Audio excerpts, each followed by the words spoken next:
Hello everybody. Thought I'd do a quick video on another gold dollar. I found this one hiding out somewhere. It's got a little spot rust on it. I think I bought a couple dozen of them once. If you look, you'll see that this has a curve this way. And if you look over the spine, you'll see that it has quite a curve. Yes, and it matches this, which is good for us for this video. Now there's a couple ways you can fix this. You can lay it on a diamond plate, take a little steel here, a little steel here, a little steel here, and a lot of steel here and here, and straighten this out. But if you do that, you're going to put quite a smile on this side. Okay? It is an option, and I've done it. But there is another way to do this. You have to cut a bevel. It is duller than dull. Nothing going on. There's chips here and here, and there's a heel hook here. Right there. Not very big, but that's how it was made. Other than the heel, I haven't adjusted it.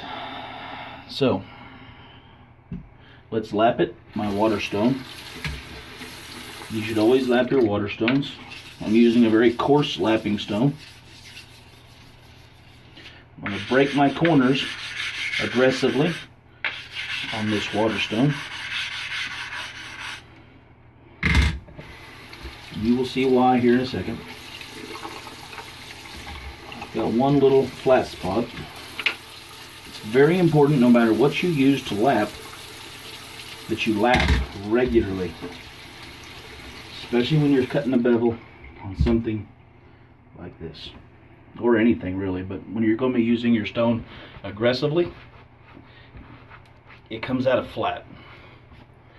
Alright, so we know it's got a curve like this. Here to here is not straight. If I stretched a line from here to here, you would have more in the middle hanging over, less here. So what you do, probably going to be a messy home, you square it on the stone. You don't do a heel leading, because if you do that, you'll take a lot off the heel and a lot off the end and very little off the middle, if any. Keep your wrist straight. Yeah. Give it a little torque and work it off the stone evenly. Check what you're doing. Any section that's falling behind, catch it up.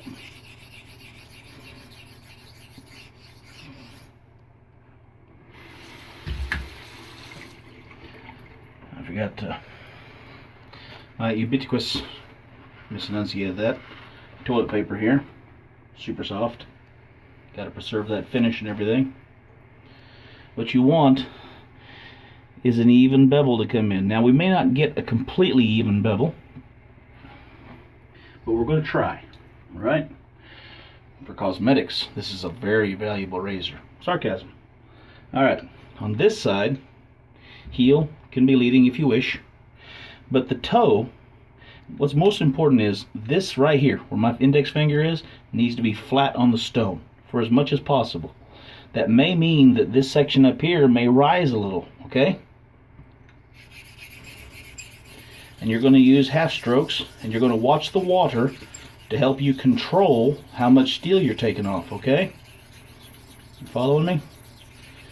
Watch the swarf. It'll tell you when you're taking too much metal off of one section and not enough off of another.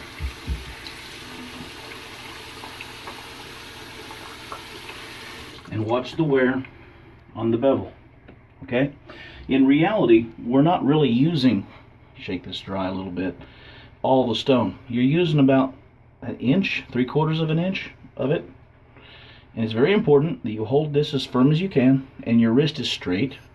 Make adjustments from the elbow, and whatever you do towards the heel, do towards the toe, towards the heel on this side. Now, this is in some circles heresy, that I'm allowing the nose to ride up on the opposite side of this warp. But if I don't do that,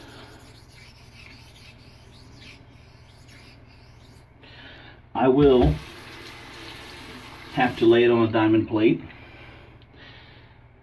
and take that curve out, which will, if this was a good high quality razor, it would mean removing a 32nd of the width here and some here and here, which, while it would be forever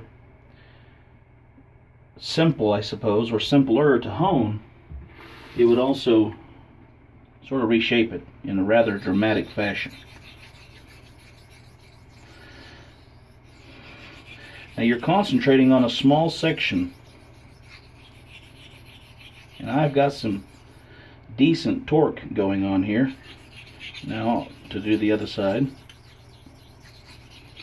it is very important I don't get ahead or behind in any one section. If I do, I will create a frown or something else. Now I may not be able to do a perfect job on this razor. We're going to inspect it really quickly if I can remember where I stuck my microscope. I moved some stuff for this video. I stuck it on the shelf. This is a this is an invaluable tool for you, by the way. HDE, very cheap on eBay. It's 100 power. It will give you a very good idea of what you're doing and what you are not doing. Okay? And if you're beginning, you really can benefit from a magnification. And if you're having trouble with a restore, you know, let's say maybe they restored it and left some rust behind the edge or in the bevel. By the way, where this heel hook is, that's a sign, by the way. That heel hook is behind everything else. But I can't afford to just take steel from here. Not if I want this to remain somewhat even, the bevel. I need to take steel from heel to toe. That takes time. I may need to lap my stone even. But you cannot just concentrate on one section and say, well, I'll just take the heel problem out. You can't do that. Well, you can try, but what you'll do is you'll ruin your symmetricalness of your bevel. And I mean, I know we're talking about a very cheap razor. Watch the water, watch the swarf. Guys, I'm torquing the edge towards the stone. That's why the swarf is coming up fast. There's no shame in stopping, doing a wet thumbnail test. Say, oh, what am I doing here? What you want to feel is a steady, even grip, heel to toe. You don't want it to be going all of a sudden, slick spot. Oh God, slick spot. What does that mean? A flat spot, the two sides of the bevel, here and here, are not coming together and creating, no matter how rough, an apex. And because they're not, I'm going to adjust that heel just a little bit. I left it a little thick. I did not see that earlier. I will polish that later. There we go. Don't be afraid to take a little off the heel stabilizer either. So, square on the stone, all the way out. Work the blade down. Same deal on the other side, but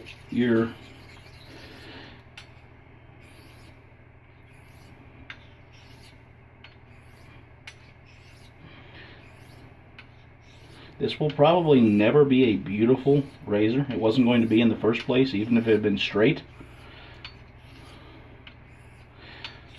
There we go. I wanted to check something. The undercut coming on nicely. Alright. Clean my stone a little bit. It's feeling pretty decent. I think I have one spot, and here's where magnification is really handy, guys. Let me clean it on this strop. I'm actually not cleaning it, I'm taking the moisture off of it. And if there's a weak spot, this will also help me see it. Something to think about. By weak spot, I mean like a burr, like metal was pushed over from one side, and it's just a tiny amount, right? Well, anywhere that is, that strop will jerk it straight and probably crumble it. You know, I think when using magnification, always do both sides, by the way. If there's something looks a little funky, go back to your bevel setter, if it needs it, and correct it. It's cheaper to do it now than try to do it on a 3,000, 4,000, 5,000, God forbid a 7 or 8,000 grit stone. Now I'm going to lighten up real light. I want as perfect as a 1K edge as I can get. Okay, real light. The undercut is perfect. I love it.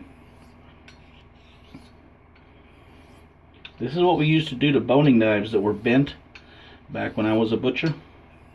You have to square them with the stone, and you let them drop off the stone. That's what I'm doing. I'm letting it drop. I'm only using the very last third or sixth of the stone. That's it. I will shave with this week. I may even pip it out. I don't know yet. But the bevel set is done. Now that wasn't the world's fastest one, but like I said, or I have said before, it's hard to go fast and talk. And I'd rather be final and right than fast and have to come back later and that I'm not fast anymore, am I? Looking my bevel over, it's not terrible. It's not great.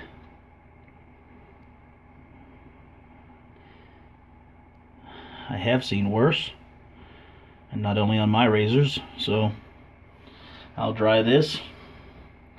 I'm not going to finish it tonight as it is late, but now I have another razor that I can hone, piff, do whatever I want with. And if you like, after you're done honing, give your stone a couple of dressings, huh? It's not going to hurt much. You're not taking much off. And as a final word of advice, always drain your diamond stones and then take a towel, I got one here off camera, and dry it, okay? You will thank me 10 years from now, or 4 years, or tomorrow, maybe not. See y'all. Have a great night. Bye.